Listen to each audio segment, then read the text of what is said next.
Bonjour mon ami, c'est Lucila Léon-Félix, coach en stratégie financière et business. Je te dis bonjour, bonsoir, bon après-midi, bref, bienvenue sur ma chaîne. Ici, je parle développement personnel, business, stratégie financière, entrepreneuriat. Donc, si l'une de ces thématiques t'intéresse, je t'invite chaleureusement à t'abonner à la chaîne. Tu peux également cliquer sur la petite cloche en bas à droite, comme ça tu seras averti par notification à chaque fois que je mettrai en ligne l'une de nos nombreuses vidéos hebdomadaires qui t'apportent du bon contenu pour booster tes finances, sécuriser ta vie et surtout te permettre d'atteindre ce niveau de sérénité, de bien-être et de sécurité auquel tu aspires. Deuxième chose, va en barre de description. Tu verras un lien, il s'agit d'un tout petit questionnaire. Une fois que tu l'as rempli, je t'offre une demi-heure de coaching stratégique gratuit pour mettre en place avec toi tes premières pistes, tes premiers objectifs pour booster ta vie et vraiment aller vers la vie que tu veux, t'aider à vivre de manière très concrète la vie de tes rêves. Sans plus tarder, entrons dans le vif du sujet. Aujourd'hui, nous allons parler de la vie. Tu prends des coups et tu avances. J'étais en passe de terminer les études, mais pas tout à fait en fait. Je travaillais dans un centre d'appels téléphoniques. C'est des essais de call center où on est tous au téléphone. Soit il y a des appels entrants, mais moi j'étais plutôt dans les appels sortants où je faisais passer des questionnaires et on appelait des particuliers ou on appelait des entreprises pour avoir le retour par rapport aux prestations ou aux qualités produits, enfin bref, pour répondre aux attentes de l'entreprise qui avait commandé l'enquête. Et généralement, on était payé par questionnaire rempli en fait, questionnaire abouti. Et une fois, la superviseuse est entrée dans la pièce où on était et elle a dit « Ouais, là, il faut accélérer la cadence parce qu'on est en retard. » Donc moi, je savais que on avait un minimum de questionnaires à remplir, donc de clients, de personnes qu'on arriverait à joindre effectivement parce qu'il y avait aussi beaucoup de rebut, de faux numéros, de gens qui n'étaient pas joignables, enfin bref.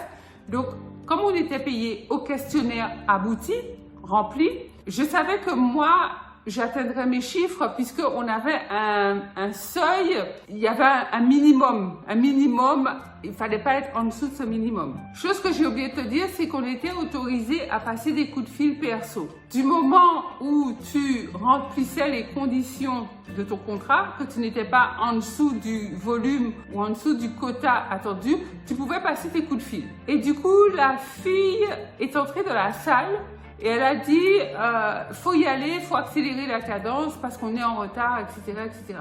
Et moi, je t'avoue que je me suis pas vraiment occupée de ce qu'elle a dit puisque je savais que j'allais faire mon chiffre. J'étais là donc si je passais un coup de fil, je savais que j'avais le travail à faire puisque je ne m'étais pas déplacée pour uniquement passer mes coups de fil perso, si tu vois ce que je veux te dire. Et en fait, ce qui s'est passé, c'est qu'il y a quelqu'un à côté de moi, je ne sais pas qui, hein, parce qu'on était dans une sorte de box. Comme on donnait des questions aux gens, on leur posait des questions, si tu écoutais ce que disait le voisin, tu savais très bien s'il était en communication perso ou s'il faisait un questionnaire. Et je ne sais pas qui à côté de moi a dû entendre que j'étais en conversation perso et était carrément me dénoncer.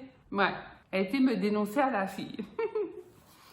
Et la fille est revenue dans la salle. Et elle m'a dit, Lucila, c'est pas la peine de revenir demain.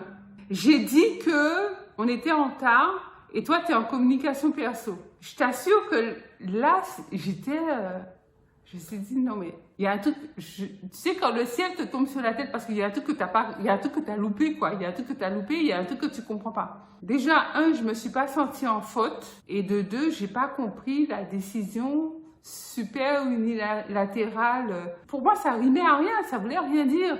Quelle faute inadmissible j'avais pu commettre pour que tu puisses me dire du haut de ton piédestal, c'est pas la peine de venir demain. Je suis étudiante, je viens quand même pour gagner de l'argent. Tu me dis c'est pas la peine de venir demain. Enfin, ce que tu es en train de me dire là, ça a des conséquences dans ma vie. Mais comme c'est toi la chef, la parole là, c'est comme un coup près, ben, elle a pris sa posture. Je suis pas en train de la juger parce que c'est un truc, bon, c'est du passé, mais moi, j'ai super mal vécu. Donc, du coup, j'ai terminé ma prestation, j'ai récupéré mon chèque et je me suis barrée. Et je crois que ce jour-là, sur le chemin du retour, je pleurais parce que tellement je n'avais pas compris. J'avais pas réalisé qu'en fait, on m'avait dénoncé Mais ce qui me faisait le plus de peine, c'est que je n'avais pas commis de faute professionnelle en fait, parce que la journée n'était pas... Si la journée s'était terminée et qu'elle m'avait dit non, mais tu es en dessous du quota et tu as pas... Et je sais que tu as passé ton temps en communication perso, là j'aurais compris. Mais la journée n'était pas terminée. Et du coup, bon, j'ai carburé, j'ai fait le maximum. Moi, de toute façon, je dépassais. Je faisais ce que je voulais parce que, moi, dans ma tête, je me fixais un objectif. S'il fallait faire un minimum de 10, comme on était payé au questionnaire, je me disais, tiens, aujourd'hui, tu fais 15. Tu fais 15 et si je faisais 15 et je finissais avant l'heure, je partais. Ou si j'avais atteint le quota et l'heure de fin n'était pas encore arrivée, je restais et j'augmentais encore mon rendement. J'étais pas la fille qui était en dessous des chiffres. Bref. Donc du coup, je pense que je devais bien pleurer toutes les larmes de mon corps sur le chemin du retour. Et je me disais, mais mince, cet argent-là, j'en avais bien besoin en tant qu'étudiante. Je vivais plus chez mes parents. Donc, je me suis dit, pour moi, c'était quand même comme la fin du monde. Ça m'a appris que lorsque la vie t'assène un coup comme ça, quelque part, c'est pas grave. C'est pour toi.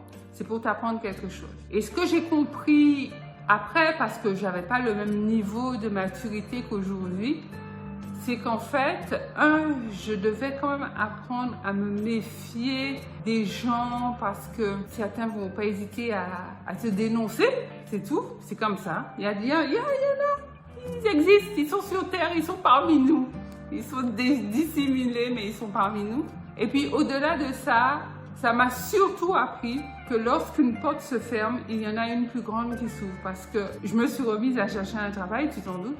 En tant qu'étudiante, j'avais besoin d'avoir de l'argent pour payer mon loyer, pour payer ma nourriture, etc. Moi, mes parents ne me donnaient pas d'argent. Suite à ça, j'ai eu une place dans un cabinet de recrutement à beaucoup mieux payé que ce que je gagnais avant, où je faisais plus d'heures. Et ce cabinet de recrutement était très axé sur le développement personnel en fait. C'était le début de l'intelligence émotionnelle et eux, ils étaient précurseurs des entretiens d'embauche basés sur l'intelligence émotionnelle.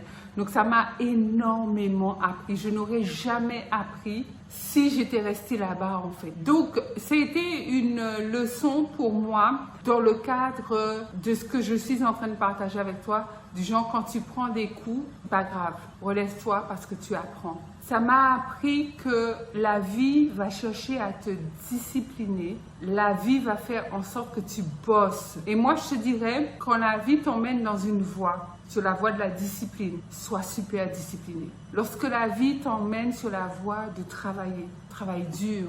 Lorsque la vie te place sur la voie de l'excellence, vise carrément l'excellence. Fais de la vie, fais de ta vie, fais des enseignements que t'apporte la vie, des stratégies pour avancer. Fais de ta vie ton allié. Fais de ta vie ta meilleure amie. C'est sûr que sur cette chaîne, on parle beaucoup d'enrichissement, de stratégie financière, de développement personnel pour avoir la vie de ses rêves, etc. Bon nombre de ces thématiques tournent autour de l'argent. Il y a des gens qui sont plus ou moins à l'aise avec ça. Oui, mon ami, tu peux vivre sans argent. Franchement, oui, tu peux vivre sans argent. Mais je vais te dire quelque chose. Dans la vie, tu auras besoin d'argent. L'argent te bâtit. L'argent t'aide à construire. L'argent te permet de vivre des expériences. L'argent te permet de voyager pour voir comment d'autres personnes vivent, pour te permettre de découvrir d'autres choses qui font partie du monde dans lequel nous vivons. L'argent, fondamentalement, te facilite la vie. N'abandonne pas, poursuis tes rêves. Même si tu as un coup qui s'abat sur ton dos ou sur ta tête et que tu as un genou à terre, même les deux genoux à terre ou même tu es couché à plat ventre tellement le coup de la vie a été dur, relève-toi mon ami. Ne reste pas couché à terre parce que la vie c'est ça. N'abandonne jamais, n'abandonne jamais. Ne permets à quiconque de te dire que tu vas réussir ou que tu ne vas pas réussir. Parce que toi, tu sais ce que tu vaux. Tu sais ce que tu veux. Compte sur toi. Apprends à compter sur toi. Beaucoup, beaucoup, beaucoup plus que sur les autres. Et je te dirais, mon ami, que si tu dois compter sur une personne, compte sur Dieu. On parle d'argent, oui, c'est vrai, mais l'argent, malheureusement ou heureusement, justement ou injustement, ça je te laisse le choix de ta conclusion. L'argent forge le respect, l'argent force le respect, l'argent induit le respect. Si tu n'as pas d'argent, on ne va pas te respecter. Si tu n'as pas d'argent, on ne va pas te respecter.